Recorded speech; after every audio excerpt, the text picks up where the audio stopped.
आणि याचविषयी बोलण्याकरता आज आपल्याबरोबर असणार आहे तर रयत क्रांती संघटनेचे अध्यक्ष सदाभाऊ खोत, त्याचबरोबर माझ्याबरोबर थोड्याच वेळात चर्चेमध्ये सहभागी होतील शेतकरी नेते, भाजपचे शेतकरी नेते पाशा पटेल, माझ्याबरोबर आहेत ज्येष्ठ शेतकरी नेते विजय जावंदिया आणि माझ्याबरोबर आहेत महा FPCचे अध्यक्ष योगेश थोरात। सुरुवातीला मी जातो विजय जावंदिया यांच्याकडे। विजय जावंदिया, विदर्भात येऊन नरेंद्र मोदींनी चाय पे चर्चा केली होती। त्यांनी म्हटलं होतं की शेतकऱ्यांच्या आयुष्यातला अंधकार मी दूर करेन, हमीभावाचा मुद्दा सोडवेन, पण हे काहीच झालं नाही। पण आता ही जी 3 विधेयकं प्रस्तुत झालेली आहेत याकडे आपण कसं बघता?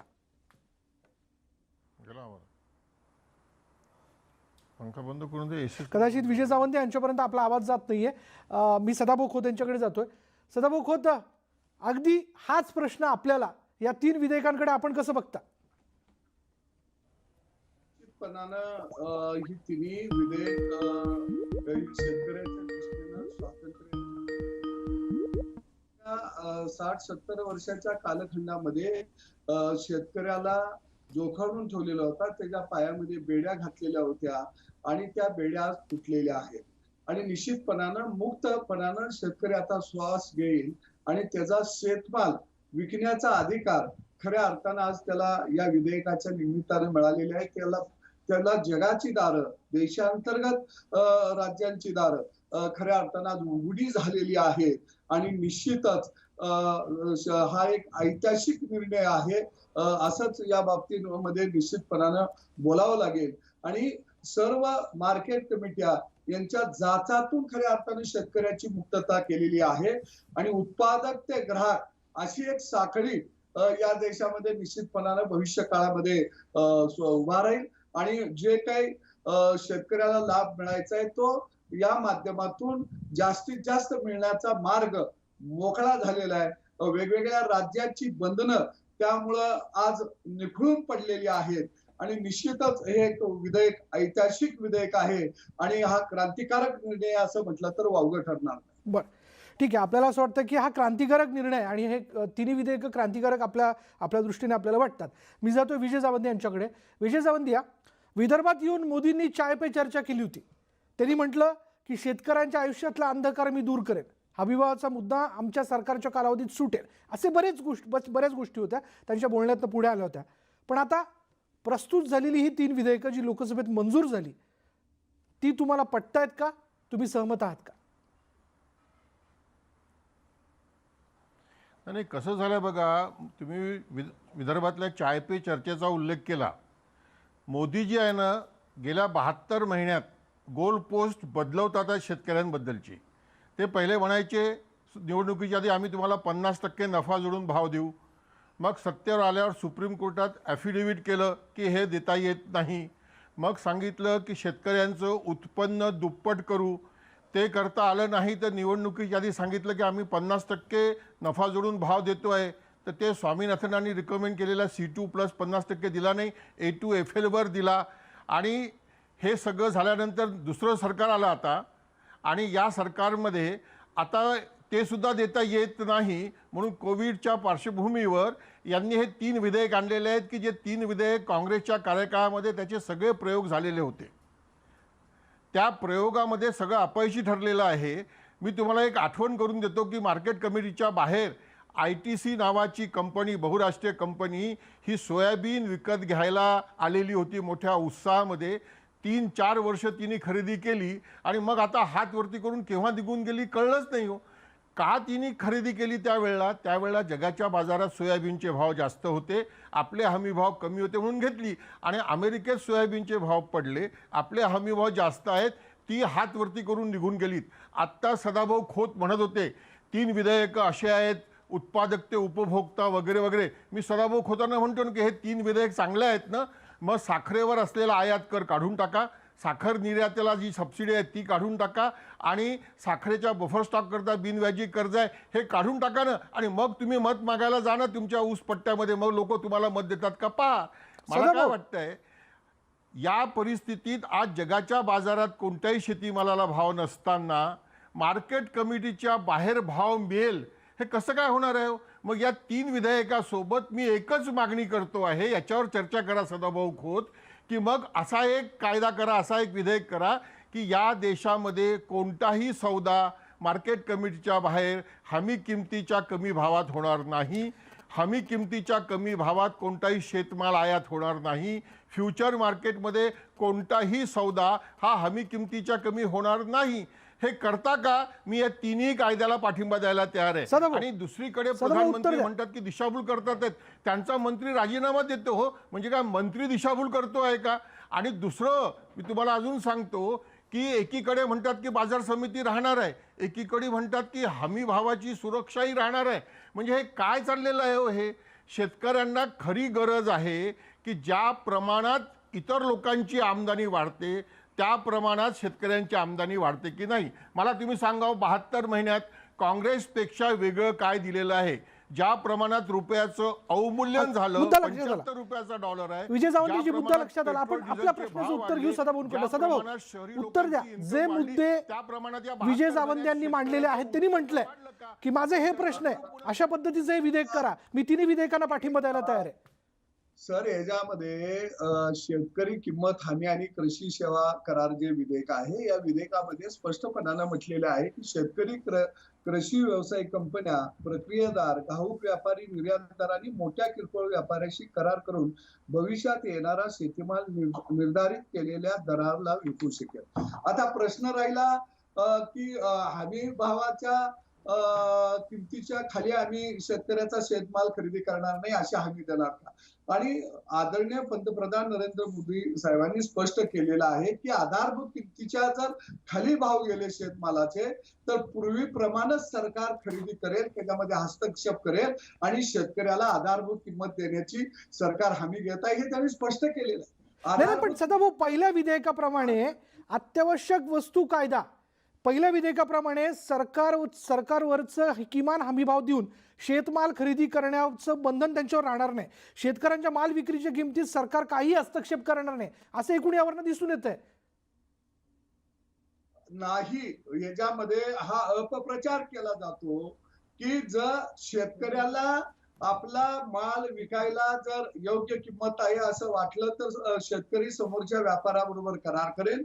हमी भावापेक्षा किमती जर कमी झाल्या, जी सरकारने आधारभूत किंमत ठरवलेली आहे त्याच्यापेक्षा जर बाजारातल्या किमती खाली गेल्या तर सरकार हमी भावानं खरेदी करेल, हे स्पष्ट केलेलं आहे. आणि आतापर्यंत अनेक सरकार हमी भावाच्या खाली दर गेल्यानंतर खरेदी करतच आहेत. त्यामुळे असं नाहीये की ही व्यवस्था लागू झाल्यामुळं सरकार हमी भावानं पुन्हा मालच खरेदी करणार नाही असं अजिबात येतो विजय सावंत यांची मी आपल्याकडे येतो. व्यवस्था सुरू राहणारच आहे, पण एक पर्याय व्यवस्था, एक वेगळी व्यवस्था येतो विजय सावंत यांनी आपल्याकडे शेतकऱ्याला या ठिकाणी जर उपलब्ध झाली असेल तर ती का उपलब्ध होऊ नये? एक देश एक बाजारपेठ का होऊ नये? 1991 साली आपण गॅप करार स्वीकारला, सगळ्याला मुक्त व्यापाराचा धोरण आपण स्वीकारलं. बरं, विजय सावंतजी ऐका, पाशा पटेल देखील या चर्चेमध्ये आपल्या सोबत आलेले आहेत. पाशा पटेल, आतापर्यंतची चर्चा आपण ऐकली. मला तिन्ही विधेयकांबद्दल आपला दृष्टिकोन. शेतीचा प्रश्न हा फार किचकट आहे. नरेंद्र मोदींनी या विषयावर बोलताना असं सांगितलंय की किसानों के प्रश्न ये रेल के समान है. म्हणजे रेल्वे वळवणं स्कूटर. बरं, काही कारणास्तव पाशा पटेल यांचा आवाज आपल्यापर्यंत पोहोचत नाही. मी विजय जावंदे आपल्याकडे येणार आहे, पण योगेश थोरात आतापर्यंत त्यांनी याविषयी घेऊन आपलं मत मांडलेलं नाहीये. शेतकऱ्यांना घेऊन ते काम करतात, शेतकऱ्यांच्या कंपन्या स्थापन करून त्यांनी एक त्याबद्दलचं ऑर्गनायझेशन तयार केलेलं आहे. योगेश थोरात, आपलं काय म्हणणं आहे? प्रथमतः मी ही जी 3 विधेयक लोकसभेमध्ये पारित झालेली आहेत त्या विधेयकांच्या अनुषंगाने कृषी पणन सुधारणांचा एक महत्त्वपूर्ण टप्पा भारतीय शेतीच्या अनुषंगाने पार पडलेला आहे असं मी याच्यामध्ये समजतो. आणि सगळ्यात महत्त्वाचं म्हणजे आपण या टप्प्याची पार्श्वभूमी देखील लक्षात घेणं गरजेचं आहे. कारण शेती जर आपल्याला किफायतशीर बनवायची असेल तर स्पर्धाक्षम असं बाजार व्यवस्था निर्माण करणं हे आपलं आद्य कर्तव्य आहे आणि सरकारची याच्यामध्ये महत्त्वपूर्ण भूमिका असणं गरजेचं आहे. त्या अनुषंगाने गेल्या दशकापासून साधारणपणे या अनुषंगाने प्रयत्न सुरू होते. त्याच्यामध्ये UPA 1 UPA 2च्या कालावधीमध्ये मॉडेल ॲक्ट सारखा एक कायदा आणलेला होता.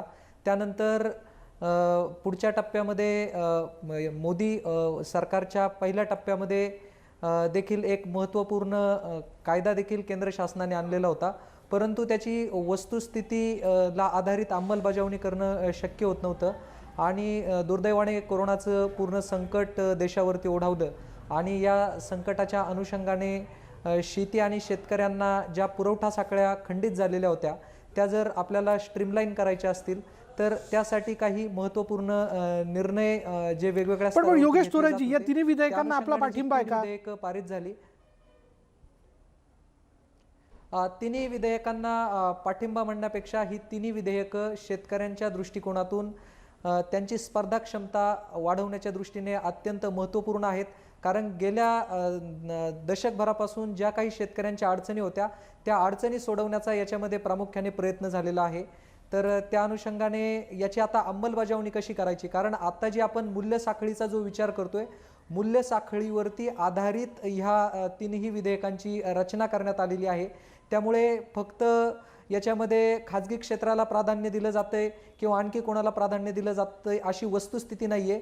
जो शेतकरी आहे, शेतकऱ्यांच्या संस्था असतील, शेतकऱ्यांच्या संस्थांबरोबर काम करणारे भागीदार असतील, याच्यामध्ये सरकारी यंत्रणा असेल, याच्यामध्ये खाजगी क्षेत्र असेल, ह्या सर्वांना एकत्रितपणे बाजार घटकांना काम करून नेणारी व्यवस्था मला असं वाटतं ह्या तिन्ही अध्यादेशांच्या माध्यमातून आणि ज्यांचं आता कायद्यामध्ये पण रूपांतर होण्याची शक्यता आहे, तर त्या कायद्यामध्ये रूपांतर होण्याच्या अनुषंगाने हा एक महत्त्वपूर्ण टप्पा आहे. पण शेतकऱ्यांच्या आणि दृष्टीने मला तिन्ही असं विधेयक वाटतं आपल्याला की, अनुकूल वाटतात. पाशा पटेल, शेतकरी उत्पादक पाशा पटेल, तिन्ही विधेयक शेतकऱ्यासाठी फायद्याचे आहेत का? तर हे कायदा असा कसा तयार झाला की काश्मीर पासून कन्याकुमारी पर्यंत स्वातंत्र्यानंतर शेतकऱ्यांनी आपला आवाज जो संघटनांच्या माध्यमातून केला की आम्हाला मोकळं करा, आम्ही आमच्या मालाचे मालक आहोत, मी माझा माल कुठेही विकीन, काही करीन, ही जी भावना शेतकऱ्यामध्ये तयार झाली होती, त्या भावनेचा आदर करून नरेंद्र मोदींनी त्या संदर्भामध्ये ह्या कायद्याचं, त्या भावनेला कायद्याचं रूपांतर केलेलं आहे. आणि मग आता जर समाज एका दोषास्पद व्यवस्थेतून दुसऱ्या दोषास्पद व्यवस्थेमध्ये जात असतो, हे विजय जावंद्या साहेबांनी समजून घ्यायला पाहिजे. एक गोष्ट लक्षात ठेवा, कुठलीही व्यवस्था ही दोष मुक्त असूच शकत नाही. थोडे बहुत प्रॉब्लेम तर असतातच, परंतु आता हे जे थांबलेलं होतं, लोकाला जे म्हणायचं होतं, लोक काय म्हणायचे, आम्हाला मोकळं करा, मार्केट कमिटीच्या कचाट्यातून सोडवा म्हणायचे. तर आता मोदी साहेबांनी काय केलं, मोदी साहेबांनी आता स्पर्धा निर्माण केली. मार्केट कमिट्या बी राहतील आणि शेतकऱ्याच्या उत्पादक कंपन्या पण राहतील. आणि मग आता शेतकरी जिकडे जाईल ते जिवंत राहतील. शेतकरी जिकडे जाणार नाही ते त्याचं जे व्हायचं ते होईल. आपल्याला काय करायचंय, आपल्याला शेतकऱ्यासाठी व्यवस्था उभी करायची, सक्षम व्यवस्था उभी करायची. आता जुनी आहे ती अशीच ठेवायची आणि त्याच्यासोबत 10,000 नवीन शेतकरी उत्पादक कंपन्या तयार करायचे आणि त्याला प्रशिक्षण देऊन तयार करायचे, म्हणजे ते सक्षमपणे बाजारामध्ये उतरून शेतकऱ्याला न्याय द्यायचं काम करतील.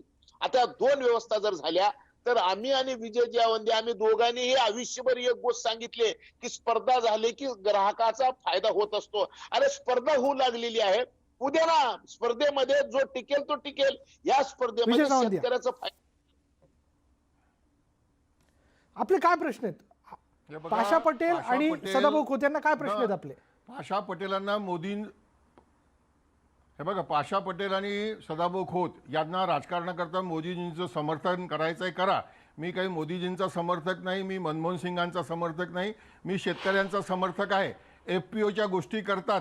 मला काल नाशिकवरनं फोन आला की आम्ही 8 रुपये किलोनी कांदा खरेदी केला आणि तो साठवणूक ठेवला चाळीमध्ये आणि पावसाने थोडा सडला, आता 20-25 रुपये किलो खपत होता.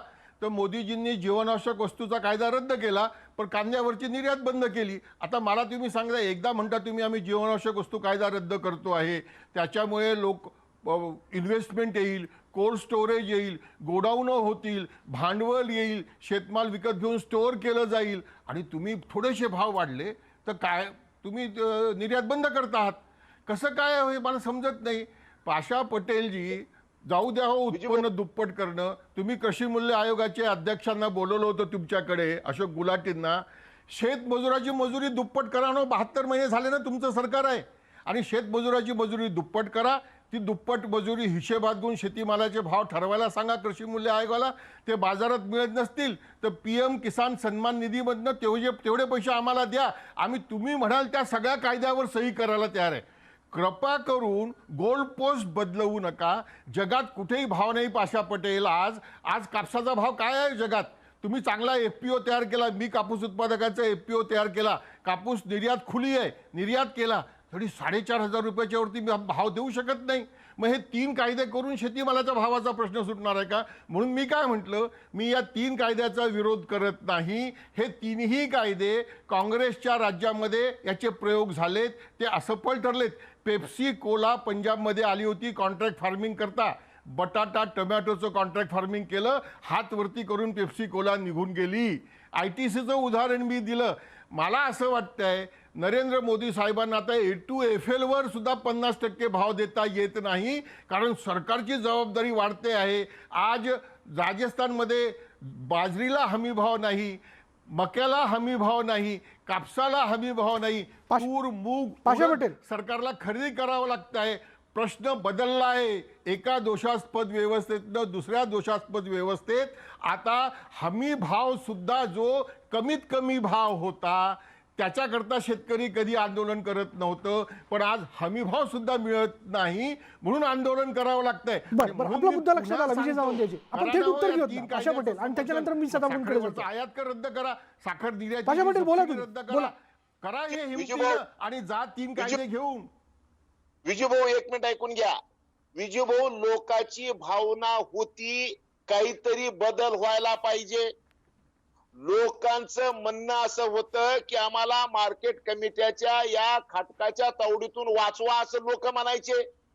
जर लोकांना दुसरी व्यवस्था देणं सरकारचं काम आहे, जर सरकार ही व्यवस्था टिकवून शेतकऱ्यांच्या स्वतः शेतकऱ्यांनी आपल्या संघटना स्थापन करायच्या, त्याच्या माध्यमातून शेतकऱ्याचं व्यापार करायचं, त्यांना प्रशिक्षण दिलं जाईल, त्यांना त्यांच्या मॅनेजरचा पगार दिला जाईल, त्यांना भांडवल देऊन त्यांना बाजारामध्ये उभं करता येईल, हे स्वप्न बघणं हे चूक आहे का?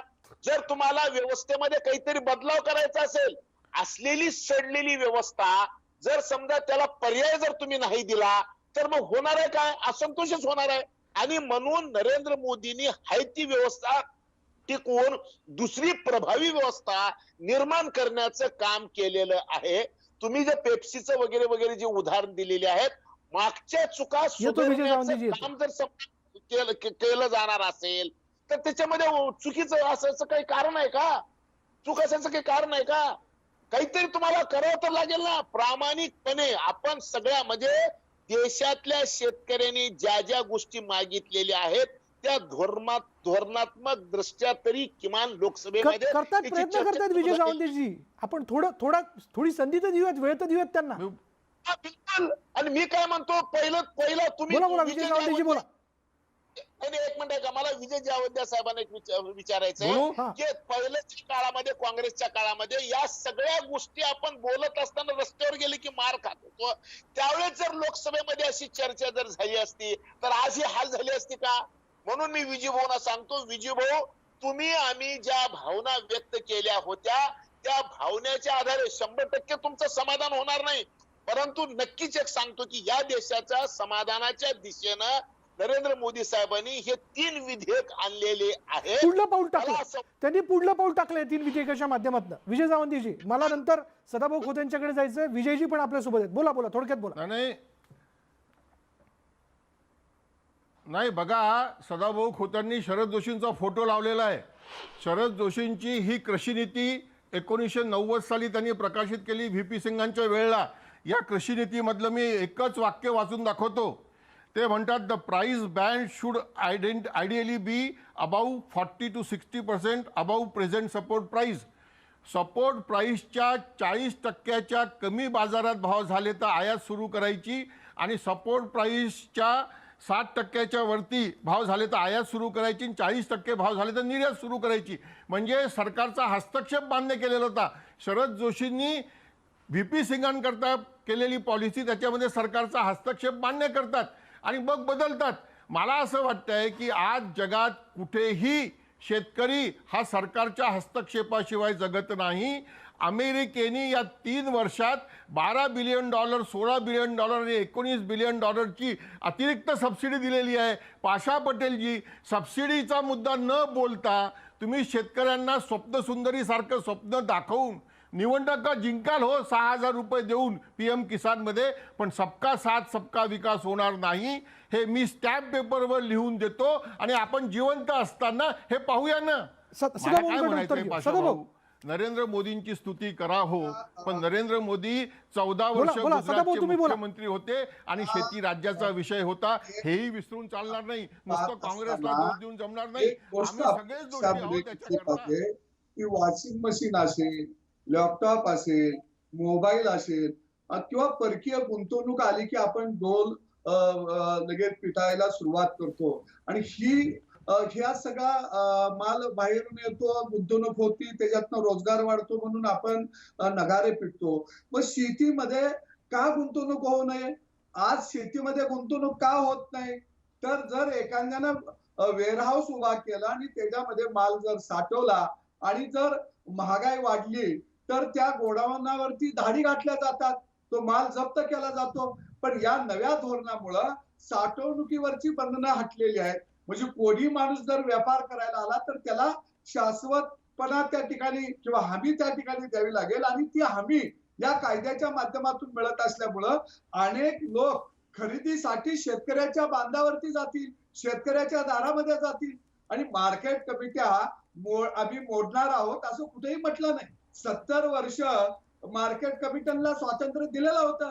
म्हणजे ही शर्यत 70 वर्ष कशी चालली ती की 2 मुलं शर्यतीमध्ये उभा करायची आणि एकाच्या पायाला दोरी बांधायची आणि एकाला मोकळा सोडायचा आणि म्हणायचं आता पळा. अरे ज्याला दोरी बांधून मागे खेचताय तो पुढे पळणार कसा? मग मार्केट कमिटीला खुलं स्वातंत्र्य 50-60 वर्ष दिलेलं होतं आणि या 60 वर्षामध्ये त्यांनी त्यांच्या पायावरती उभा राहायला पाहिजे होतं. या विधेयकांच्यामुळं मोठ्या प्रमाणामध्ये भांडवल गुंतवणूक शेतीमध्ये होईल. लोक अनेक शेतीमध्ये व्यापाराच्या दृष्टिकोनातून उतरतील आणि म्हणून मला वाटतं की या ठिकाणी योगेशजी बोलले की शेतकऱ्यांच्या फार्मर प्रोड्युसर कंपन्या राज्यामध्ये आम्ही स्थापन केल्या. मी पणन मंत्री होतो आणि फार्मर प्रोड्युसर कंपन्यांना खरेदीला परवानगी देताना सगळ्या मार्केट कमिटीने विरोध केला. पण महाराष्ट्रामध्ये सगळ्यात चांगली खरेदी जर कुणी केली असेल त्या काळामध्ये तर ती फार्मर प्रोड्युसर कंपनीने केलेली होती. कारण फार्मर प्रोड्युसर कंपनी हे गावामध्ये जाऊन शेतकऱ्याचा माल खरेदी करत होती आधारभूत किमतीनं. मग जर गावामध्ये ह्या सुविधा जर उभा राहणार असतील आणि तिथं सरकारचं बंधन येणार नसेल तर मग हा कायदा वाईट कसा म्हणायचा? म्हणजे आम्हाला जर कुठं यावरती ऐका सदाभाऊ, आपण अधिक चर्चा करू. विजय जावंदिया यांच्याकडनं देखील त्याबद्दलचं उत्तर घेऊ. मला ब्रेक नंतर जायचं योगेश थोरात यांच्याकडे, मी त्यांच्याशी बोलणार आहे कारण ते या सगळ्या चर्चेमध्ये आपल्यासोबत आहेत. त्यांचंही मत मी घेणार आहे आतापर्यंतच्या एकूण चर्चेवर. वेळ झाले का ब्रेकची? ब्रेक घेऊयात. पहा फक्त न्यूज 18 लोकमत.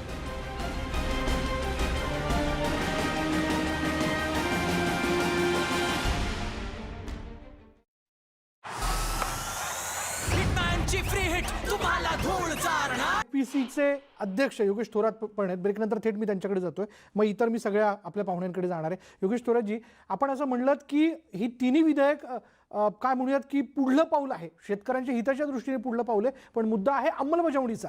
तर अंमलबजावणीला घेऊन आपल्या मनात काही शंका आहे का?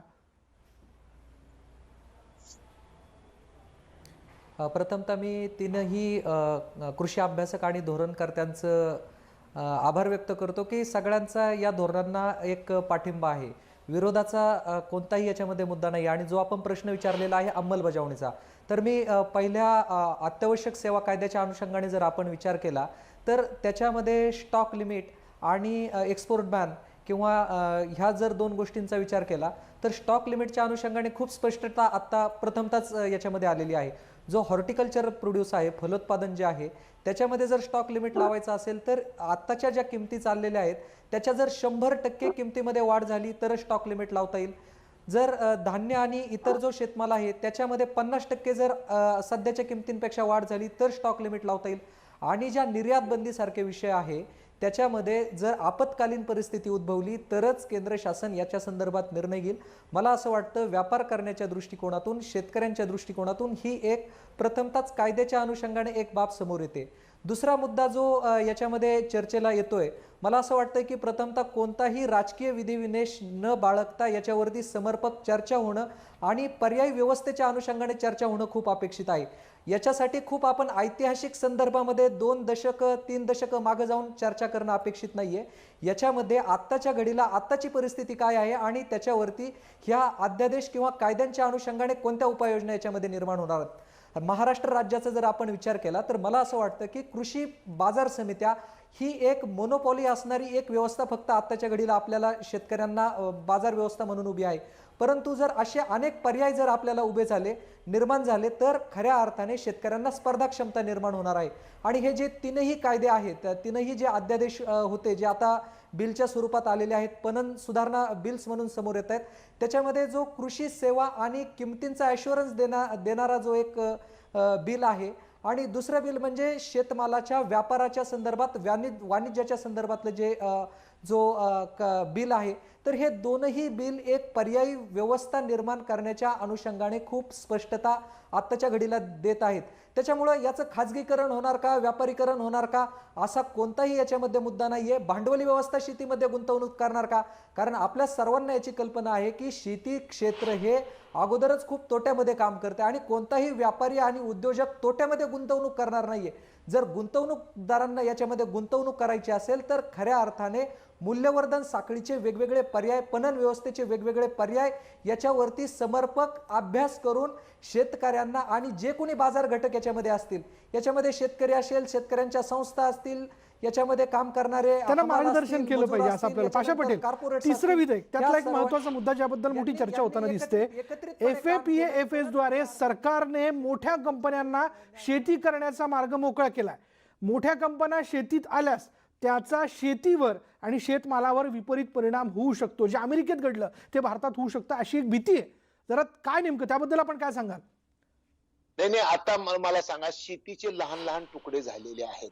या तुकड्यामध्ये शेती करून तो आपल्या संसाराची उपजीविका, तो आपल्या कुटुंबाची उपजीविका भागवू शकत नाही. काळ्या दगडावरची पांढरी रेघ आहे. नंबर 1. ह्याच्यामध्ये आता सुद्धा आपल्या गावागावामध्ये हे व्यवसाय चालतंय का? तर आता तुम्हाला सांगतो मी, गावामध्ये कुण्या गावात 10,000 रुपये एकरने शेती भाड्याने दिली जाते, कुण्या गावात 15,000 रुपये एकरने भाड्याने शेती दिली जाते, पंजाब सारख्या ठिकाणी तर 50,000 रुपये एकराने शेती भाड्याने दिली जाते. हे लोकल लेवलवर सगळे. आंध्र प्रदेशमध्ये तर 2006 मध्ये ज्या शेतकऱ्याच्या आत्महत्या झाल्या होत्या, तिथे मी स्वतः शासनाच्या वतीने मी तिथे जाऊन पाहणी केली होती. तर तिथं गावात जे आत्महत्या झाल्या, त्या आत्महत्या ह्या शेतकऱ्याच्या झाल्या नव्हत्या. तर त्या गावामध्ये जो एक माणूस गावातली 10-15% जमीन स्वतः भाड्याने घेत होता, त्या लोकांच्या आत्महत्या झाल्या होत्या. त्यावेळेची परिस्थिती वेगळी होती. म्हणजे असं की आंध्रमध्ये 25-30% लोक शेती भाड्याने देतात. जर समजा लहान लहान आपल्या गाव पातळीवरचे जे व्यवहार सुरू झालेले आहेत, याला जर कायद्याचं स्वरूप देऊन जर या सगळ्या शेतीमध्ये या छोट्या छोट्या तुकड्यामध्ये उत्पादन खर्च भरून निघत नाही आणि ते नीट तंत्रज्ञानाचाही वापर करता येत नाही, म्हणून जर समजा करार पद्धतीने जर मोठी शेती जर झाली तर त्याच्यामध्ये अडथळा कोणाचा असायचं काही कारणच नाहीये. आता तुम्ही बैल ठेवू शकत नाही, ट्रॅक्टर वळू शकत नाही आणि बैल ठेवू शकत नाही, मग ह्या इथं शेती होईल कशी?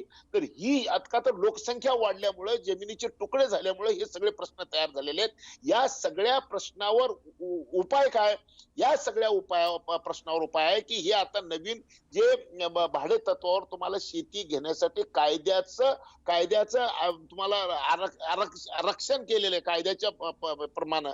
तर तुम्हाला आता कायद्याच्या दायऱ्यामध्ये बसून तुम्हाला शेती करता येते. या गोष्टीचं आपण सगळ्यांनी आनंदानं उत्साहानं स्वागत केलं पाहिजे.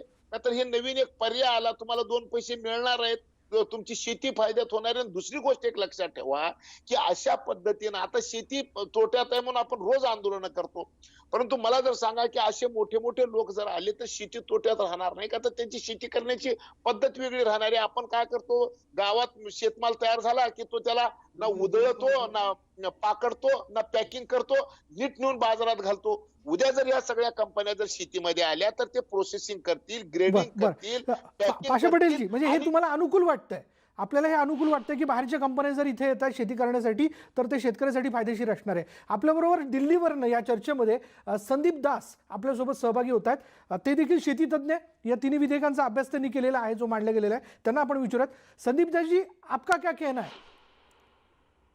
ये जो अमेंडमेंट के बारे में जो पार्लियामेंट में पास हुआ है, जो फार्मर्स प्रोड्यूसर ट्रेड कॉमर्स जो अमेंडमेंट है, जो तीनों अमेंडमेंट है जी, और जो किसान लोग जो प्रोटेस्ट कर रहे हैं पंजाब के बारे में, मेरा ये कहना है कि ये पूरा राजनीति है, इसका कोई देखिए सबसे बड़ा प्रॉब्लम है पंजाब के फार्मर्स, इन लोग पंजाब और हरियाणा के फार्मर्स पर प्रोटेस्ट कर रहे हैं, बट ये मत समझना चाहिए कि ये प्रोटेस्ट बहुत पॉलिटिकल है, क्योंकि पंजाब में जो सिस्टम है, पंजाब और हरियाणा में एक सिस्टम है एपीएमसी के थ्रू जो फूड कॉर्पोरेशन ऑफ इंडिया खरीदती है, राइस और व्हीट, गेहूं और चावल खरीदती है, वो एपीएमसी थ्रू खरीदती है, और एपीएमसी को इनका जो टैक्स स्ट्रक्चर है करीब करीब 8 से 9% है, जो कि दूसरे राज्यों में 2-3% होता है, ये 8 से 9% है. इसमें इसके अंदर एक कमीशन एजेंट जो होता है ना, अड़तिया बोला जाता है, अड़तिया एजेंट 2.5% कमीशन है. तो ये मिलाकर कुल मिलाकर करीब करीब जो रेवेन्यू, और पंजाब गवर्नमेंट ऑल्सो उसके ऊपर भी टैक्स लगाती है, तो थोड़ा 8.5 से 9% टैक्स लगता है जो प्रोक्योरमेंट होता है राइस व्हीट का. तो ये अमेंडमेंट के वजह से क्या होगा, एफसीए और कोई भी पार्टी डायरेक्टली फार्मर से खरीद सकता है एपीएमसी के थ्रू नहीं जाके, तो ये पूरा टैक्स और बचत हो जाएगा. ओके, सबसे बड़ा चीज है, क्योंकि सबसे बड़ा चीज है इतना ज्यादा टैक्स कलेक्शन होता है, करीब करीब 8,000 करोड़ रुपए का अभी का टैक्स कलेक्शन होता है एफसीए का जो प्रोक्योरमेंट है राइस व्हीट में. तो इनका डर ये कि ये जो रेवेन्यू है वो चला जाएगा, ये एक्ट आने के बाद एफसीए सीधा फार्मर से खरीदेगा. तो मेरा वही कहना है कि ये बहुत पॉलिटिकल है, और सबसे बड़ा पॉलिटिकल ये है कि जो पार्टियां जो अपोज कर रही है, कांग्रेस पार्टी हो, ये पहले भी तो डीलिस्टिंग कर चुके हैं, यही एक्ट में डील जो फ्रूट्स एंड वेजिटेबल को एपीएमसी के बाहर रखें. आप फ्रूट वेजिटेबल फार्मर बाहर से खरीद सकता है विदाउट गोइंग टू एपीएमसी. तो ये बड़ा डबलपन है, ये बेनिफिशियल फॉर फार्मर्स है लार्जली. अच्छा संदीप दास जी, एक बात बताइए, एक जो सभी के मन में एक सवाल है, सभी किसानों के मन में, कि ये जो तीनों विधेयकें अभी प्रस्तुत की गई है, जो लोकसभा में उसको मंजूरी मिली है, वो किसान के कितने हक में है? अगर हक में है तो कौन से मुद्दे किसान के हक में, और क्या फायदा होने वाला है किसान को? देखिए कौन से मतलब मैं पहले दो पहले वाला एक्ट बोलता हूँ, जो farmers produce trade end commerce act जो है, जो एपीएमसी को मतलब फार्मर्स से डायरेक्टली खरीदने का जो एक्ट है, और दूसरा जो एक्ट है farmers empowerment and protection agreement on price assurance and farm services, ये जो कॉन्ट्रैक्ट फार्मिंग है. आप बताइए, अभी भारत में करीब करीब 40% अब टीएमसी फार्मिंग होता है, जमीन पे मतलब जो खाद प्याज बोला जाता है, वो एग्रीमेंट बिना कॉन्ट्रैक्ट फार्मिंग का आप जो इन्वेस्टमेंट एग्रीकल्चर पे नहीं आ सकता है बेसिकली.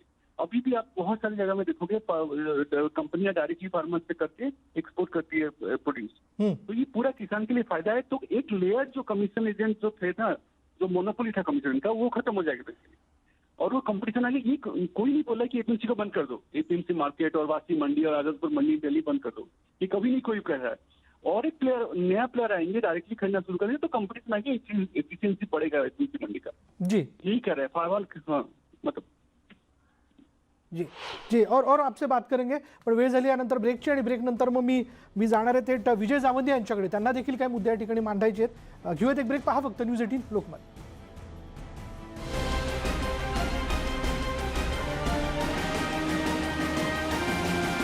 काय म्हणणं आतापर्यंतच्या एकूण चर्चेवर? नाही बघा, पाषाणी जे आंध्रचं उदाहरण देऊन जमिनी भाड्याने देण्याच्या गोष्टी सांगितल्यानं, तर या विधेयकामध्ये जे कॉन्ट्रॅक्ट फार्मिंगचं आहे, प्राइस ॲश्युरन्सवर करार करण्याचं, त्याचा आणि त्या लीजचा काही संबंध नाही आहे. लँड लीजवर देण्याकरता वेगळा कायदा डॉक्टर हादींनी रिकमेंड केलेला तो झालेला आहे. त्याचा आणि याचा काही संबंध नाही आहे. पण दास यांनी जे उत्तर दिलं की एकूणच यातले मुद्दे शेतकऱ्यांसाठी फायदेशीर वाटतात, त्याबद्दल जरा सांगा ना. नाही सांगतो तुम्हाला, मी तेच सांगतो मी तुम्हाला, कॉन्ट्रॅक्ट फार्मिंगमध्ये मोठ्या मोठ्या कंपन्या येतील आणि मोठी शेती असं होणार नाही आहे. कंपनी कोणी शेती करणार नाही, शेतकऱ्यालाच करायला सांगतील. आणि जे दास म्हणालेत ना की याच्यामुळे एक्सपोर्ट वाढेल आणि निर्यात वाढेल आणि हे सगळे, यांनी काही होणार नाही. मी तुम्हाला एक साधं उदाहरण सांगतो की आज टोमॅटोचे भाव बाजारात 60 रुपये 70 रुपये किलो झालेले आहेत, आणि टोमॅटोचं उत्पादन वाढल्यावर ते 4 रुपये किलो होतात. तीच समिती असते, तोच व्यापारी असतो, तोच दलाल असतो. असं का होतं हो? मला तुम्ही सांगावं. मी पाशा पटेलला पुन्हा विचारतो, जे मी शरद जोशींना विचारलं होतं, की व्हॅल्यू ॲडिशनमध्ये शेतकऱ्यांचा फायदा कधीच होत नाही, कारण कॉस्ट ॲड होते. 70 रुपये 80 रुपये किलोचं टोमॅटो विकत घेऊन कोणीही केचप तयार करू शकणार नाही. आणि म्हणून जगात मला एक देश दाखवा पाशा पटेल की जिथे सरकारच्या हस्तक्षेपाशिवाय शेतकरी जगतो आहे. अमेरिकेने चीनशी व्यापार युद्ध केलं. चीन ये आपल्या प्रश्नाचं आपण उत्तर घेऊ. विजय जावंदेची पण वेळ झाली का ब्रेकची? ब्रेक घेऊयात. पहा फक्त न्यूज 18 लोकमत.